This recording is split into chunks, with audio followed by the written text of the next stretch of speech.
அனைவருக்கும் வணக்கம். சுயஜாதகங்களின் அடிப்படையில மறைந்த 7ஆம் அதிபதி திருமணத்தை தருவாரா தரமாட்டாரா, இதை பற்றி தான் நம்ம இந்த பதிவுல தெளிவா பார்க்க போறோம்.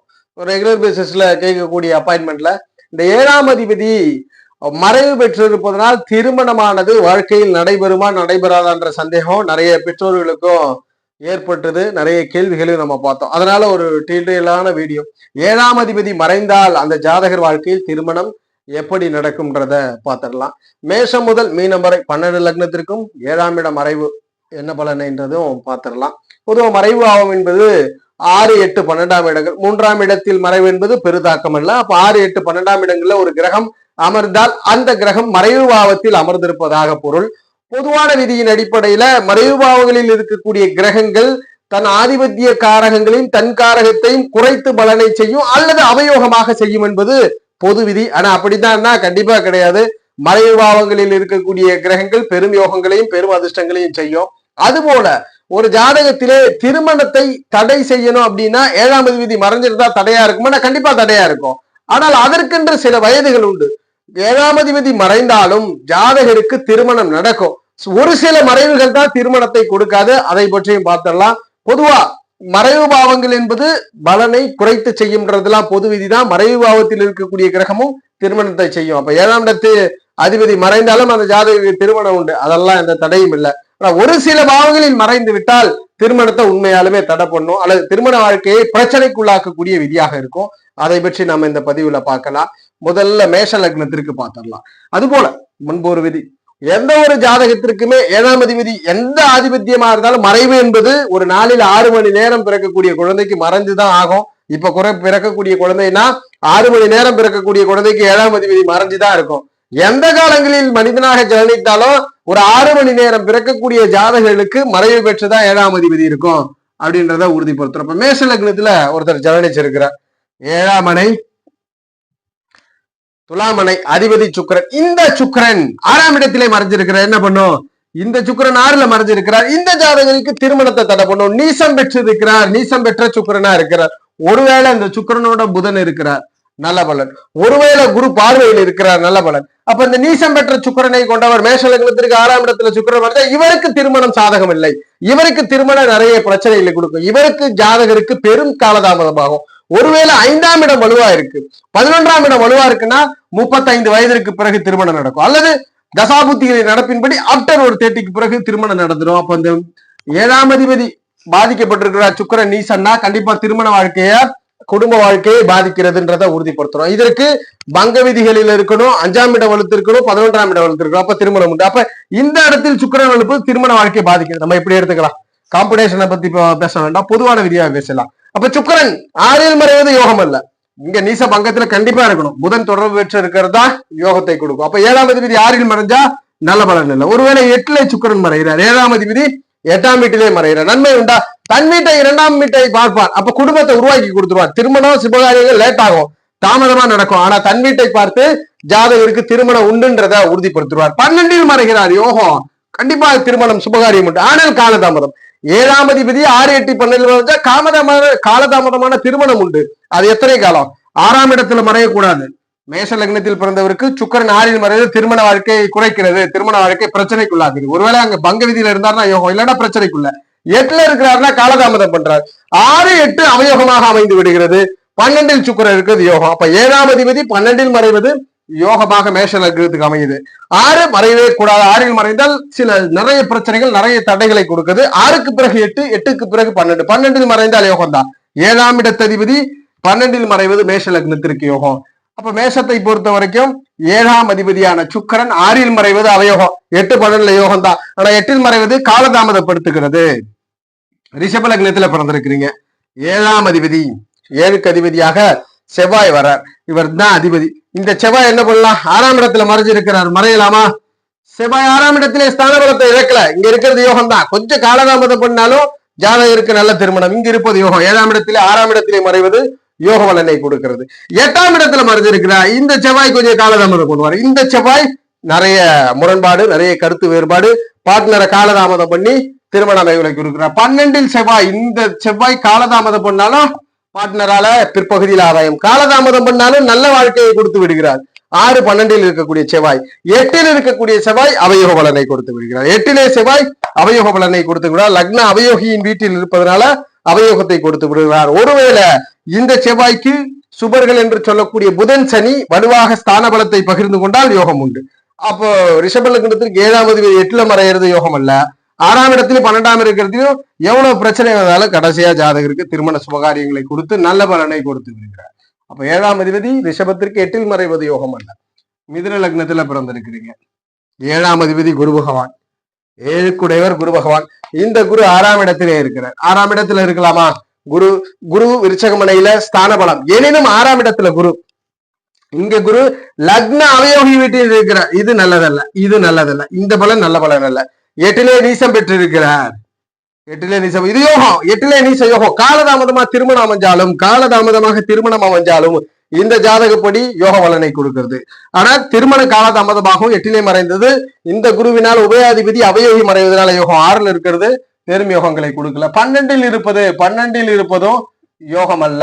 ஜாதகருக்கு 12ல லேட்டா திருமணம் பண்ண யோகம் தான். ஏன்னா ஆன்மீக எண்ணம், இறை சிந்தனை, இறைபக்தி, நல்ல மனிதர், நல்ல குணம், நல்ல எண்ணங்களை கொடுக்கும். அப்ப 12ல மறையிறது யோகம் தான். 6ல் இருப்பது மட்டும் யோகம் அல்ல.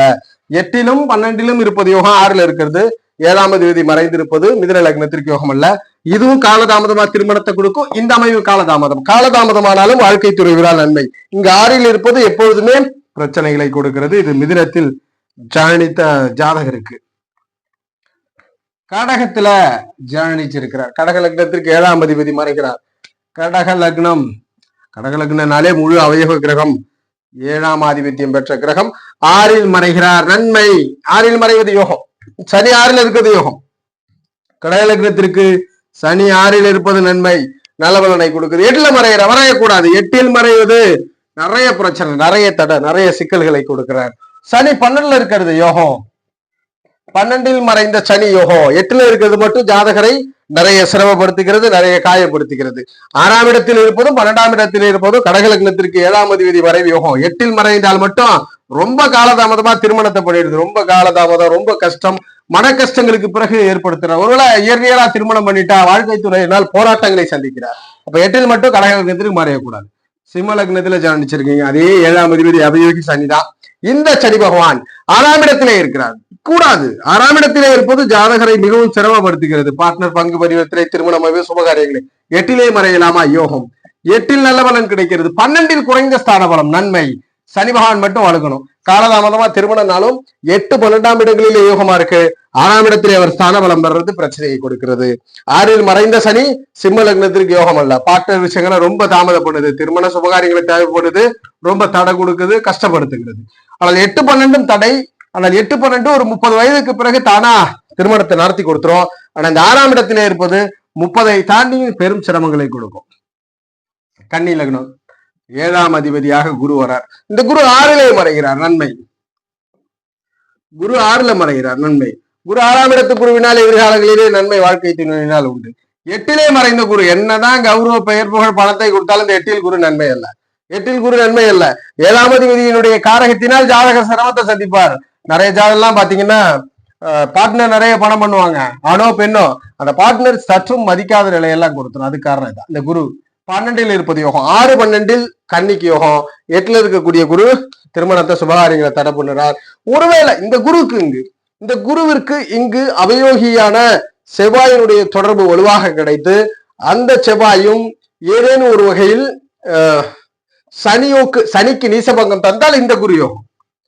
சனிக்கு நீசபங்கம் தந்தால் இந்த குரு யோகம். ஆனா அத்தனை விதி வேண்டாம். பொதுவான அமைப்புகள்ல இது இயல்பா பார்க்கணும். ஏதாவது ஒரு தடை கொடுத்துடுறாரு. அப்ப 8ல் கன்னிக்கு 7ஆம் அதிபதி மறைவது யோகம் அல்ல. துலாத்துல பிறந்திருக்கிறீங்க.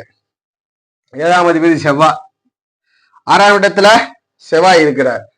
ருணரோக பாவத்தில் செவ்வாய் இருக்கிறார். நன்மையா? இதுல சற்று சாதகம் குறைவு. 6ஆம் இடத்தில் இருக்கக்கூடிய செவ்வாய் சாதக குறைவு. திருமண வாழ்க்கை சுகம். 8ல் இருக்கிறார். லேட்டா திருமணம் ஆகும், இருந்தாலும் பார்ட்னரால ஆதாயம் உண்டு. லேட்டா 8ல் செவ்வாய் என்பது திருமணத்தை தாமதப்படுத்தும். 12ல் செவ்வாய் என்பது திருமணத்தை தாமதப்படுத்தும். ஆனா நன்மை கொடுக்கும். தாமதமான திருமணம் என்றாலும் துணைவரால் ஆதாயம் துலா லக்னத்திற்கு.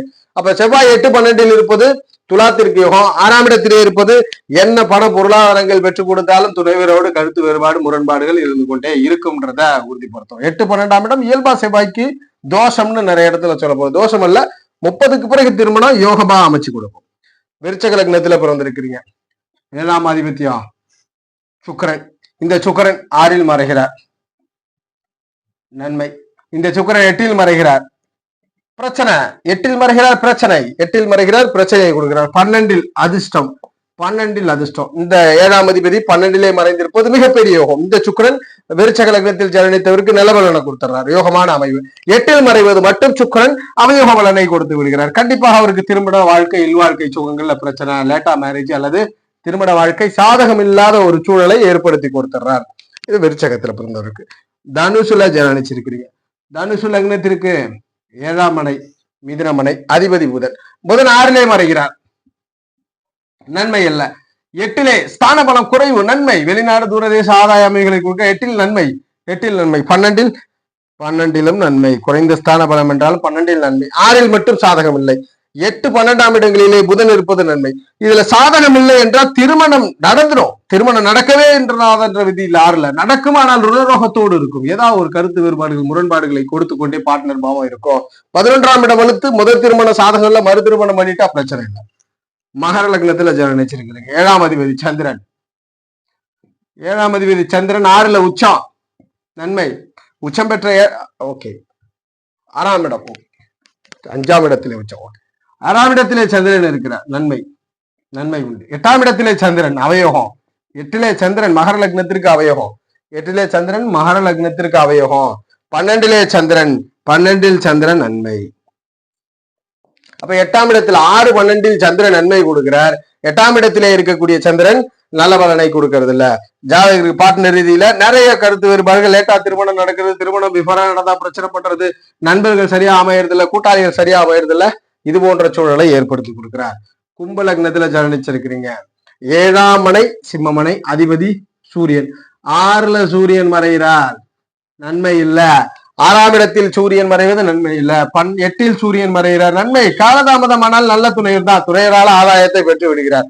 12ல் சூரியன் நன்மை, 12ல் சூரியன் நன்மை. 6ஆம் இடத்தில் சூரியன் மட்டும் சாதகம் இல்ல கும்ப லக்னத்திற்கு. 8, 12ல் இருப்பது பார்ட்னர் சாதகம். திருமணம் என்பது காலதாமதம் தான். மறைந்த கிரகங்கள் திருமணத்தை காலதாமதமாக கொடுக்கும். காலதாமதமாக திருமணம் பெற்றாலும் அதில் நன்மை உண்டான்றது தான் இந்த விதி. மீன லக்னம், 7ஆம் இடத்தின் மனை கன்னிமனை, ஆதிபத்திய கிரகம் புதன். புதன் 6ல் மறைகிறார், நன்மை. 6ல் மறைகிறார், நன்மை.